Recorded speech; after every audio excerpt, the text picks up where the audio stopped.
जाए। आपने मुझे बोलने का मौका दिया, बहुत बहुत धन्यवाद। माननीय श्री बलवान पूनिया।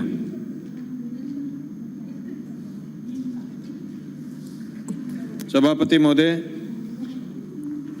आजादी से पहले जमीन किसकी होगी, जोतने वाले की होगी, इस बात के नारे लगते थे। देश आजाद हुआ, आजादी के बाद एक दशक बाद देश में नारे लगने लग गए कि आजादी झूठी है, देश की जनता भूखी। सभापति महोदय, 1967 में हरित क्रांति हुई, देश के किसान ने अन्न पैदा किया, अन्न खरीदने के लिए सरकार आगे आई, उन्नत खाद बीज ये सारी मदद सरकार ने करी। सभापति महोदय, सरकार ने बैंकों का राष्ट्रीयकरण किया, किसान को सस्ते में कर्ज दिया, सरकारी कंपनियां स्थापित की गई, रशिया की मदद से देश में उन्नत फार्म स्थापित किए गए। 1990 के दशक में आते आते हिंदुस्तान की ताकत ये बन गई थी कि हम खाद्यान्न के बदले इराक से तेल लेने लग गए थे। उसी तेल की ताकत से हिंदुस्तान में उद्योग आगे बढ़ा। 1991 के बाद विश्व बैंक की दादागिरी दुनिया में बढ़नी शुरू हुई। 1993-94 में हमारे देश के उस समय के विपक्ष के नेता जब अमेरिका में गए तो ये कह के आए कि जो नीतियां मनमोहन सिंह जी लागू कर रहे हैं ये तो हम लागू करने वाले थे। ये तीनों अध्यादेश जो केंद्र लेकर के आया है, जो कोरोना के संकट में लेकर के आया है, जो रात के अंधेरे में लेकर के आया है, जो बहुत बहुत प्रचार करने की जरूरत थी, उस प्रचार की बजाय दबे पांव लेकर के आया है। ये तीनों अध्यादेश जो कानून की शक्ल ले चुके, जिस अध्यादेश के बल पर ये बात कह रहे हैं कि हम देश के किसान का भला करने वाले हैं, अभी बिहार में पता चल जाएगा। बिहार में इनका ट्रायल, ये तीनों अध्यादेश के बिहार में 2006 में एएमसी टूटी थी, अब बिहार में इलेक्शन भी, इन तीनों अध्यादेशों से किसान का कितना भला होने वाला है पता चल जाएगा। ये सिर्फ राजनीतिक बात ही नहीं। सभापति महोदय, ये जो तीनों कानून, कृषि उपज व्यापार और वाणिज्य संवर्धन सरलीकरण राजस्थान संशोधन विधेयक और कृषक कीमत आश्वासन और कृषि सेवा प्रकरार विधेयक और आवश्यक वस्तु सेवा अधिनियम विधेयक, ये तीनों विधेयक एक दूसरे से जुड़े हुए। सभापति महोदय, ये विधेयक तीनों अलग अलग नहीं पढ़े जा सकते। ये विधेयक उस चीज का रिफ्लेक्शन है जो एफडीआई से बाजार काबू में नहीं कर पाई केंद्र की सरकार, पूंजीपति काबू में नहीं कर पाया।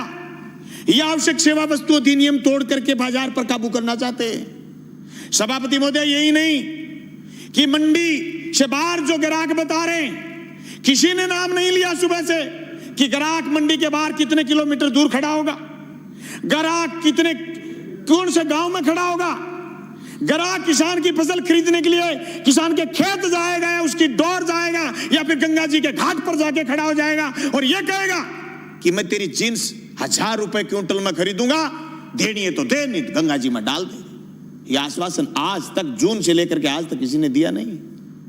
सभापति महोदय, कोरोना के संकट में अगर देश में कोई चीज जिंदा थी वो थी कृषि, और कृषि संकट को आज वापिस तेजी से गहराने का प्रयास किया जा रहा। ये मेरे बड़े बोले भाई कह रहे थे कि कृषि को उभारने का काम किया जा रहा, नहीं, झूठ बोल रहे हो।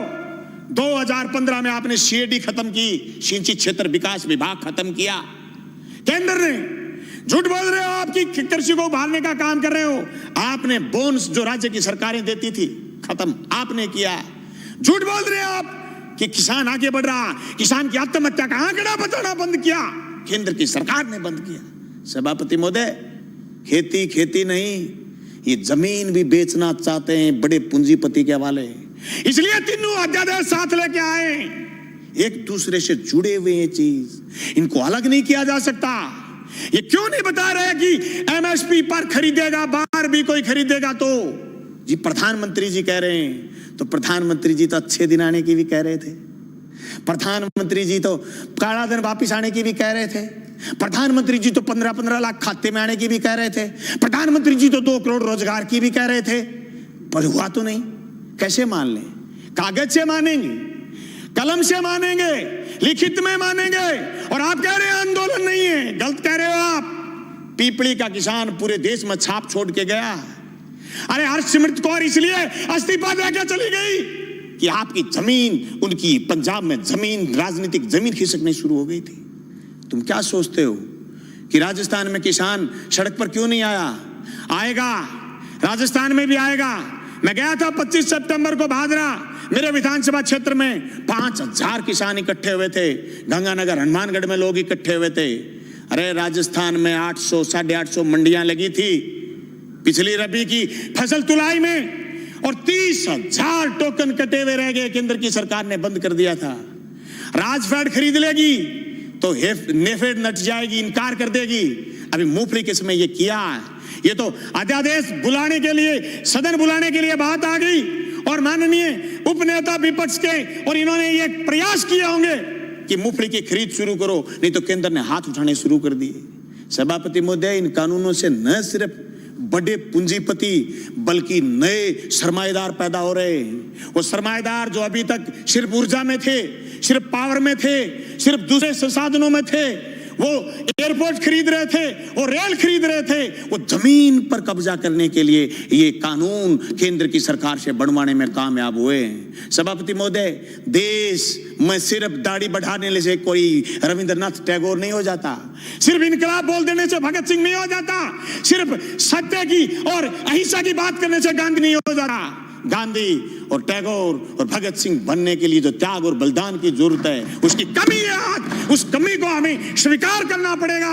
देश के किसान को आगे ले जाने के लिए जो सिर्फ कानून, 3 संशोधन कानून लेके आए, न सिर्फ हम ये कहना चाहते हैं कि कानून ठीक लेके आए हो, लेकिन इस कानून में भी एक चीज हम और चाहते हैं। आप भी ये लाइन लिखते कि एमएसपी से नीचा मंडी में भी खरीद नहीं करी जाएगी, तब पूरे राजस्थान समेत पूरे हिंदुस्तान का किसान कहता कि राजस्थान की विधानसभा में ऐसा कानून आया है जो केंद्र की सरकार को पटकनी देने वाला कानून बन के आया। मैं समझता हूं मेरा ये प्रस्ताव आप स्वीकार करें। सभापति महोदय, ये मजाक नहीं है कि आप ये कह दो किसी आदमी से कि तेरी जमीन मैं ठेके पर ले आऊंगा, जमीन ठेके पर ले ली, और फिर उसको ये कह दो जैसे पेप्सिको ने पंजाब में कहा था कि आलू बोइए, आलू बोलिए, 1 साल खूब खरीदे, दूसरी बार फिर किसानों ने आलू बोए, कॉन्ट्रैक्ट कर लिया, आलू ज्यादा पैदा हो गए, पेप्सिको खरीदना नहीं चाहती थी, एक कड़ा ले आए, कड़ा बोले इस कड़े के अंदर से जो आलू गुजरेगा हम तो सिर्फ वही खरीदेंगे। आलू सड़क पर गया, टमाटर सड़क पर गया है। आवश्यक सेवा वस्तु अधिनियम खत्म करने का परिणाम यह आएगा कि 200 रुपए किलो आलू चला जाएगा, प्याज चला जाएगा, टमाटर चला जाएगा, महंगाई आसमान छू जाएगी, इनके हाथ कट जाएंगे। जो कानून आपने मंडी तोड़ने का लेकर के आए हो, मंडी टूट जाएगी, खरीदार नहीं बचेगा, दर दर की ठोकर खाएंगे। किसान के पास जब खरीदार नहीं होगा, जिन्स कोई खरीदेगा नहीं, वो खेती से मोह भंग हो जाएगा। जमीन छुटाना चाहते हैं, लक्ष्य जमीन छीनना है। इस लक्ष्य के भेदने के लिए ये सिर्फ 3 कानून जो राजस्थान लेके आए ये काफी नहीं है। इन कानूनों में और मजबूती की जरूरत है, और मजबूती से केंद्र के कानूनों का विरोध करने की जरूरत है। सभापति महोदय, मैं गंगानगर हनुमानगढ़ क्षेत्र के उस आंदोलन का गवाह रहा हूं जो सिंचाई पानी को लेकर के हुआ है। मेरे पुरखे उस आंदोलन का नेतृत्वकारी रहे हैं जो जमीन छीनना चाहते थे। 1970 के किसान आंदोलन के गवाह रहे और जेलों में रहे, 7 लोगों ने कुर्बानी दी है। मैं दावे के साथ कहता हूं, केंद्र की उस मंशा को हम कामयाब नहीं होने देंगे। हम जेलों की चक्कियों की रोटी खा खा करके विधानसभा पहुंचे। मजाक नहीं है जो आपके कानून लागू कर दोगे। आप कह रहे हो आंदोलन नहीं है, आंदोलन की बात कर रहे हो, रड़क पार देंगे रड़क, पर तुम्हारे काले कानून किसी भी रूप में लागू नहीं होने देंगे। जमीन उसकी होगी जो जमीन जोतेगा, जमीन उसी की रहेगी जो जमीन जोतेगा। जमीन अदानी और अंबानी की नहीं होगी, मंडी उसी की होगी जो मंडी में काम कर रहा है। मंडी से बाहर दूसरी मंडी का जो सपना आप दिखा रहे हो, ये सब्जबाग हम आपका कामयाब नहीं होने देंगे। सभापति महोदय, मैं उस नहरी क्षेत्र का किसान हूं जहां आज से 20 साल पहले सीएडी ने खाड़े बनाए थे। जब मैं मंत्री जी से मिला, सिंचाई मंत्री से कि हमारे खाड़ों की मरम्मत करो, बोले केंद्र ने सीएडी बंद कर दी, हमारे लिए ये मौत का फरमान है। ये तीनों कानून भी मौत के फरमान है। सभापति महोदय, मैं ये कहना चाहता हूं, ये सिर्फ 3 कानून यही नहीं है, भविष्य के कानून और बता रहा हूं। नया बिजली का कानून लेकर के आएगा केंद्र। सारे हिंदुस्तान की पावर अदानी को सौंपने का मन बना रखा है। अंबानी को, अदानी को देश लुटाना चाहते हैं। एनजीटी पर स्पेशल कानून लेकर के आ रहे हैं। पर्यावरण पर कानून लेकर के आ रहे हैं। पर्यावरण के नाम पर जो असम से कोयला नहीं खोद पाए थे, उसके खिलाफ भी एक कानून लेकर के आ रहे हैं। ये देश की संपदा को लुटाना चाहते हैं या झूठ बोल रहे हैं। एयरपोर्ट उनको दे दिए, रेल उनको दे दी, तेल उनको दे दिया, या झूठ बोल रही है जल और जंगल जमीन देना चाहते हैं। हम इसकी मुखालफत करते हैं। न सिर्फ मुखालफत राजस्थान की विधानसभा में करते हैं, सड़क पर करेंगे, लड़ेंगे, सीने में गोली खाएंगे, पर जमीन नहीं जाने देंगे। इनकलाब जिंदाबाद।